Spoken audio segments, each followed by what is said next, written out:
Yai Haji Raden Haryo, Bunda Aya, Bunda Dr. Sari, Pak Profesor Friatno, bil khusus kepada Sohibul Hajat. Pada pagi hari ini, Tuh Bagus, Adi Satria, dan Ibu Haja Fitriana, Putri Hafsa dan seluruh keluarganya semakin diberikan keberkahan semuanya, segalanya, selamanya dari Allah melalui guru-guru kita, bil khusus melalui pengusaha. Ikhwan akhwat yang dimuliakan Allah Subhanahu wa taala, qala syekhuna wa sedang warahmatullahi hadrati Syekh Muhammad Abdul Ghas kata sarau fi kitab Fadailus Syuhur wa amallamu fi hada syahri al-liqa. Qala Allah taala faman kana yarju liqa rabbih falyamal amalan sholihan wa la yusyrik bi ibadati rabbih ahada. Berkata guru kita, Syekh kita Hadrati Syekh Muhammad Abdul Ghasad dalam kitabnya Fadailus Syuhur yang menjelaskan tentang bulan Syawal, huruf yang terakhir adalah lam, diartikan oleh beliau Allah mu'amallamu fiha dasyahri al-liqa, bahwasanya lam dalam bulan Syawal adalah liqa. Liqa adalah bertemu, melihat Allah, bertemu dengan Allah Subhanahu wa taala. Ada ungkapan seorang sufi, inna fid dunya jannatan wa man dakhalaha lam yashtaq jannatal akhirah wa hiya ru'yatullah. Ketahuilah bahwasanya di dunia ini ada satu surga, kata seorang sufi. Inna fid dunya jannatan, sesungguhnya di dunia ini ada surga. Wa man dakhalaha lam yashtaq jannatal akhirah. Siapa yang sudah masuk ke dalam surga dunia ini, maka dia nggak pengen dengan surga di akhirat. Nah, jadi di dunia ini ada surga, siapa yang sudah masuk ke dalamnya, dia nggak pengen dengan surga akhirat. Apa yang dimaksud surga itu, kata seorang sufi? Wahia ru'yatullah, yaitu melihat liqa kepada Allah Subhanahu wa ta'ala. Nah, jadi siapa yang sudah masuk ke dalamnya, sudah liqa Allah, sudah ru'yatullah di dunia ini, maka sudah nggak pengen lagi surga akhirat. Kenapa? Kita tahu keterangannya bahwa segala dunia surga di akhirat dan segala kenikmatnya, nikmat yang tertinggi adalah ru'yatullah, adalah melihat, ketemu dengan Allah Subhanahu wa taala. Sedangkan orang-orang yang sudah masuk, sudah ketemu di dunia ini, ya maka udah nggak pengen lagi surga akhirat karena selalu bersama dengan Allah Subhanahu wa taala. Nah, inilah ungkapan yang luar biasa. Nah, jadi melihat kepada Allah. Orang pantas seperti orang seperti guru kita, Abah Anom, Abah Aos, guru-guru kita semua, tidak pernah membahas masalah surga. Nggak ada di dalam manakib itu. Mudah-mudahan kita semua masuk surga semua. Nggak ada. Semoga kita semua terhindar dari neraka. Ahli surga, amin. Nggak ada. Ya, nggak ada. Kenapa? Ini sudah masuk surga. Maka guru kita menegaskan orang yang ditalkin itu sudah dapat 3 surga sekaligus. Ya, sudah masuk surga. Kenapa nggak pengen surga di akhirat? Karena kita sudah masuk surga. Bahkan 3 surga sekaligus, kata guru kita. Jannatul ma'wa, Jannatul Naim, Jannatul Firdaus. Kita sudah dapat 3 surga. Surga ma'wa, surga naim, surga firdaus. Nah, inilah luar biasanya guru kita. Nah, jadi kita semua sudah liqa Allah. Di dalam konsep secara umum, wah tidak mungkin orang ketemu dengan Allah kecuali dia sudah mati duluan. Umumnya dalam konsep di luar, bahwa kita ini manusia bisa ketemu dengan Allah nanti di surga. Di dunia ini nggak bisa. Ya. Nggak bisa di dunia ini, nggak bisa. Bisa bertemu nanti kalau sudah mati. Ya, ungkapan itu ada benarnya juga, bisa kurang tepat juga. Nah, orang bisa masuk surga itu, orang bisa liqa'ullah, ru'yatullah. Ya, ada kata-kata orang yang sudah mati dulu. Benar, tapi bukan mati fisiknya, bukan mati ininya. Yang dimaksud adalah mati keinsanannya, mati kemanusiaannya. Orang yang sudah bisa mematikan kemanusiaannya, sudah menganggap dirinya adalah seperti mayat, maka dia akan bisa liko ketemu dengan Allah Subhanahu wa Ta'ala. Makanya ini Umar bin Khattab pernah menyampaikan, mutu qabla antamutu. Matilah kalian sebelum kamu mati. Matilah kalian. Mutu qabla antamutu. Matilah kalian sebelum kamu mati. Artinya apa? Belajar mati. Ya. Kalau orang sudah belajar mati, sudah seperti mayat, ya kita perhatikan mayat itu kan nggak ada keinginan apa-apa. Nggak mau, mau, mau. Jadi nggak ada pengaruhnya. Ada orang bagi-bagi duit, nggak pengen. Ada orang diancam juga dia nggak takut, mayat. Nah, ini kalau kita ini seperti ini, fokus kita hanya kepada Allah, maka itu adalah liqa Allah. Nah, di dalam konsep tasawuf, mati itu terbagi menjadi empat.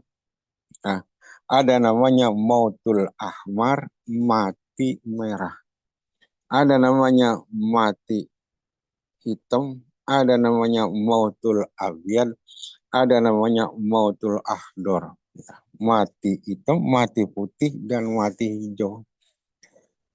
Ketika manusia sudah mematikan seluruh jenis mati ini, dia sudah tidak ngelirik kanan-kanan, kanan ke kiri. Nggak ada pengaruhnya. Mau hujan, mau panas, ini nggak ada pengaruhnya.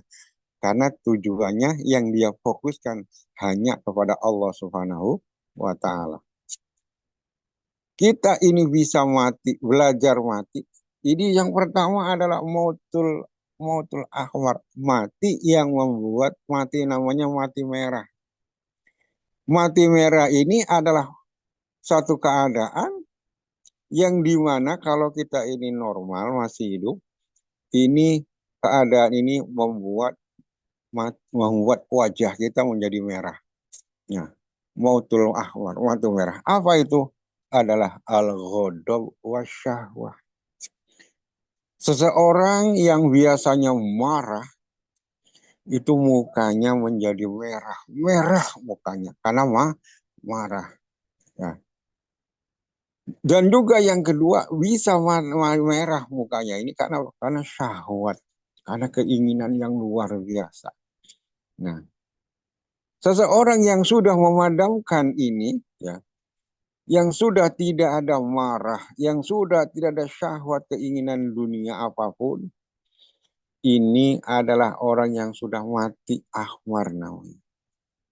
Selagi kita masih punya marah, ya, dikit-dikit marah, padahal orang itu belum tentu salah kepada kita. Jadi marah ini membuat muka kita menjadi ahmar. Ini tidak akan bisa liqa Allah, tidak akan bisa ru'yatullah kalau kita masih belum bisa menahan marah, kalau kita bisa belum menahan syahwat. Nah, kalau muka kita masih merah, masih ini, masih jauh. Matikan dulu. Seperti mayit. Mayit itu nggak akan marah. Ya, meskipun dia dikatain apa, diomelin habis-habisan. Coba, ada mayat kita omelin. Kita kata-katain. Ada nggak itu mayat yang marah, yang mukanya merah? Nggak ada. Nah, itulah gambaran orang yang sudah bisa mematikan, yang sudah bisa membunuh mati merah. Artinya apa? Kalau kita sudah uh, tidak terpengaruh ya, dengan uh, keadaan sekeliling kita dicaci, dimaki, kita tetap ini adalah kita sudah bisa mati merah. Ini jalan menuju lika Allah. Yang kedua adalah mati aswad, mautul aswad. Mati hitam ini adalah yang kebiasaannya, ya. Kalau keadaan ini membuat muka kita jadi hitam. Apa itu? Adalah mururul kodok wasyatul nas. Pahitnya ketetapan. Pahitnya kodok. Ditakdirkan pahit. Kehilangan, ditakdirkan kesakitan, lain sebagainya. Nah, orang yang sudah mautul ahwar ini nggak ada pengaruhnya. Mau sehat, mautul aswad ini nggak ada pengaruhnya. Mau mati, nggak akan teriak dia. Namanya juga orang mati sakit udah selesai. Waktu masih hidup masih dia merintih, masih dia merintih. Begitu dia mati meninggal, ya udah nggak ada rintihan lagi, tidak terdengar. Nah, kita kalau sudah bisa begitu, jasad kita masih hidup, kita menerima ketetapan pahitnya, kaget getirnya kodok dan kodar dari Allah, tapi kita tidak teriak. Kita terus hanya fokus kepada Allah. Itulah jalan menuju liqa Allah. Al-liqa ru'yatullah. Yang ketiga adalah mautul abyad, mati putih. Apa mati putih ini? Ya, mati yang membuat kalau kita normal membuat muka kita jadi putih. Apa itu? Alju wariyadoh, lapar dan riadoh. Lihat kalau orang puasa wajahnya beda. Ya, wajahnya putih walaupun kulitnya hitam tapi ada cahaya kalau dia puasa, kalau dia riado. Orang lagi riado, lagi bertapa, lagi latihan ini. Nah, inilah mautul ahmar, mautul abyad. Nah, jadi orang yang sudah tidak merasakan apa-apa. Mau ini dia riado, ini mau riado, dia lapar. Ini adalah jalan menuju kepada liqa Allah, jalan menuju kepada ru'yatullah. Yang terakhir adalah mautul akhdar, mati hijau. Mati hijau. Apa mati hijau? Ini maksudnya adalah ad-dunya wa na'imuha. Dunia dan kenikmatannya. Ya, ada orang bilang hijau aja kalau ngelihat duit, hijau aja kalau ngelihat harta, mata lo hijau. Sampai ada istilah begitu. Artinya memang kenikmatan dunia ini membuat banyak muka orang ini jadi hijau, matanya aja jadi hijau. Ya padahal ini hanya istilah saja. Artinya apa? Kalau orang masih hijau melihat mukanya masih hijau melihat dunia, ini berarti belum mati. Belum mati secara ruh. Ya, secara dohir ya gitu. Ya.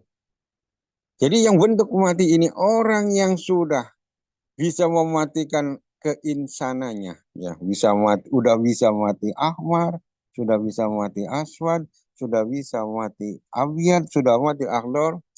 Inilah akan menuju kepada ru'yatullah, liqa Allah, menuju kepada Allah, bertemu dengan Allah, melihat kepada Allah Subhanahu wa taala. Kalau kita masih konsentrasi mata kita masih melihat kanan kiri, jauh kita untuk bisa melihat Allah, kelilipan kita. Mata kita, mata lahir kita, mata batin kita, kelilipan dunia, nggak bakal bisa melihat Allah, nggak bakal bisa ketemu Allah, terhalang, ya, terhalang oleh, terhijau oleh yang masalah-masalah yang lain. Oleh karena itu kita, ya, ketika kita mau kita ditalkin oleh guru musik, ditalkinkan zikir khafi, ya. Ini adalah konsep guru kita. Untuk liko kepada Allah, nggak ada cara lain kecuali zikir. Kata guru kita, la yasiru ilallah illa bizikrihi. Tidak akan bisa sampai kepada Allah, tidak akan bisa liko dengan Allah, tidak akan bisa melihat kepada Allah illa bidzikrihi, kecuali dengan zikir kepada Allah Subhanahu wa taala. Ini janji Allah, ana ma'ahu idza zakaroni. Ana ma'ahu. Saya akan bersamanya ketika dia zikir. Ketika kita zikir berarti kita sudah sedang bersama dengan Allah. Kalau sedang bersama dengan Allah, ya berarti kita melihat Allah, berarti kita adalah bertemu dengan Allah. Orang kita sedang bersamanya, ya seperti kita bersama dengan siapa? Kita bersama, saya lagi bersama guru. Saya bersama apa? Ya berarti bersama apa? Ya berarti melihat apa? Berarti ketemu dengan apa? Nggak mungkin kita melihat apa, tapi kita nggak ada di situ. Ya, kita juga konsepnya ini ana ma'ahu kata Allah, ana ma'ahu kita zakaroni, saya bersamanya ketika dia zikir. Nah, zikir yang mana ini yang membuat kita selalu bersama dengan Allah, ru'yatullah lika Allah? Tentunya adalah zikir yang ditanam ke dalam hati kita. Makanya kita dalam proses zikir khafi itu, ayo pejamkan mata, tundukkan kepala ke arah kolbu kita. Mata merem, bibir gigi rapat, lidahnya ditekuk pada serangan. Ayo tahan nafas. Ayo, kita matikan dulu anggota yang lahir. Kita mau mengaktifkan anggota yang batin. Di situ prosesnya. Ya, ini konsep dari guru kita. Untuk lika Allah, untuk ru'yatullah, untuk bisa ma'allah. Tidak ada cara lain kecuali zikir, hobi yang ditanamkan oleh guru kita. Anak ma'ahu idza zakarni inna anzalnahu. Jadi liko ilah juga kembalinya juga kepada talqin juga. Tidak akan bisa ketemu dengan Allah. Kecuali zikir kepada Allah. Tidak kita bisa zikir dengan Allah kalau cuma hanya zikir di lisan. Gak bakal ketemu. Karena Allah tidak bisa dilihat oleh mata lahir. Tapi bisa dilihat dengan mata batin. Dengan mata hati. Dengan apa? Dengan zikir. Maka ungkapan Sayyidina Ali. Ra'aitu Rabbi bi'aini qalbi. Ra'aitu Rabbi. Saya melihat Tuhanku. Saya ketemu dengan Tuhanku. Ya. Dengan apa? Bi'aini qalbi. Dengan mata hati. Dengan mata batin. Ini kalau tidak dibimbingkan oleh guru mursyid nggak bakal bisa. Dalam surat Al-Kahfi Allah berfirman uhamangkana yarju liko arabi. Siapa yang menginginkan bertemu dengan Allah, dengan Tuhannya, apa resepnya? Faliya'mal amalan soleh. Ya, maka dia hendaknya beramal soleh. Apa amal soleh? Ya, amal soleh itu apa? Ya, bisa puasa, bisa sholat, bisa semua amal soleh kebaikan. Tapi yang jelas amal soleh yang sudah teruji, yang terbukti menyampaikan kepada Allah adalah amaliyah dari guru kita. Mursyid kita, zikir, hataman, manakib. Inilah yang sudah terbukti dengan oleh ahli silsilah. Amalan ini, amalan solehan yang akan menyampaikan kita kepada Allah Subhanahu wa Ta'ala. Alhamdulillahilladzi faddalana ala katsirin min ibadilin. Allahu a'lam. Assalamualaikum warahmatullahi wabarakatuh.